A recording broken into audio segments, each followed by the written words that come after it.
ಇವತ್ತು ಪುನೀತ್ ರಾಜ್ಕುಮಾರ್ ಅವರ 50ನೇ ಹುಟ್ಟುಹಬ್ಬ. ಸದ್ಯಕ್ಕೆ ನಮ್ಮೊಟ್ಟಿಗೆ ರಾಘವೇಂದ್ರ ರಾಜ್ಕುಮಾರ್ ಅವರಿದ್ದಾರೆ, ಅವ್ರನ್ನೇ ಮಾತಾಡಿಸ್ತಾ ಹೋಗ್ತೀನಿ.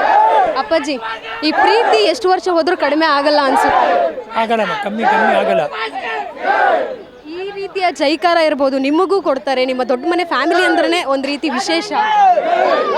ಖುಷಿ ಆಗುತ್ತೆ. ಅಪ್ಪು ಅವರ 50ನೇ ಹುಟ್ಟುಹಬ್ಬಕ್ಕೆ ಯಾವ ರೀತಿ ನೆನಪಿಸ್ಕೊತಾ ಇರೋ? ಹೆಂಗ್ ನೆನ್ಸ್ಕೊಳ್ಳೋದಮ್ಮ? ಇಲ್ಲ, ನೋವಲ್ಲೂ ನೆನ್ಸ್ಕೋಬೇಕಷ್ಟೆ. ಇನ್ನೇನು ನಿಂಬಿಯ ಬನದ ಮ್ಯಾಗ ಅನ್ನುವಂಥ ಸಿನಿಮಾ ಕೂಡ ಷಣ್ಮುಖ್ ಸರ್ ಮಾಡಿದ್ದಾರೆ. ಅದು ಕೂಡ ಇದೆ, ಏಪ್ರಿಲ್ ರಿಲೀಸ್ ಆಗ್ತಾ ಇದೆ. ಒಳ್ಳೇದಾಗಲಿ. ನಿಮ್ಮ ಆರೋಗ್ಯ ಇರಬಹುದು, ಪ್ರತಿಯೊಬ್ಬರು ನಿಮ್ಮ ದೊಡ್ಡ ಮನೆ ಕುಟುಂಬಸ್ಥರ ಆರೋಗ್ಯದ ಬಗ್ಗೆ ಬಹಳಷ್ಟು ಕಾಳಜಿ ವಹಿಸ್ತಾರೆ ಅಭಿಮಾನಿಗಳು.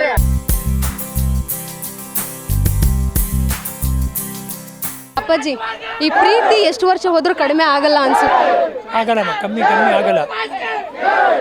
ಈ ರೀತಿಯ ಜೈಕಾರ ಇರ್ಬೋದು, ನಿಮಗೂ ಕೊಡ್ತಾರೆ. ನಿಮ್ಮ ದೊಡ್ಡ ಮನೆ ಫ್ಯಾಮಿಲಿ ಅಂದ್ರೆ ಒಂದು ರೀತಿ ವಿಶೇಷ. ಖುಷಿ ಆಗುತ್ತೆ. ಅಪ್ಪು ಅವರ 50ನೇ ಹುಟ್ಟುಹಬ್ಬಕ್ಕೆ ಯಾವ ರೀತಿ ನೆನಪಿಸ್ಕೊತಾ ಇರೋ? ಹೆಂಗ್ ನೆನ್ಸ್ಕೊಳ್ಳೋದಮ್ಮ? ಇಲ್ಲ, ನೋವಲ್ಲೂ ನೆನ್ಸ್ಕೋಬೇಕಷ್ಟೆ. ಇನ್ನೇನು ನಿಂಬಿಯ ಬನದ ಮ್ಯಾಗ ಅನ್ನುವಂಥ ಸಿನಿಮಾ ಕೂಡ ಷಣ್ಮುಖ್ ಸರ್ ಮಾಡಿದ್ದಾರೆ. ಅದು ಕೂಡ ಇದೆ, ಏಪ್ರಿಲ್ ರಿಲೀಸ್ ಆಗ್ತಾ ಇದೆ. ಒಳ್ಳೇದಾಗಲಿ.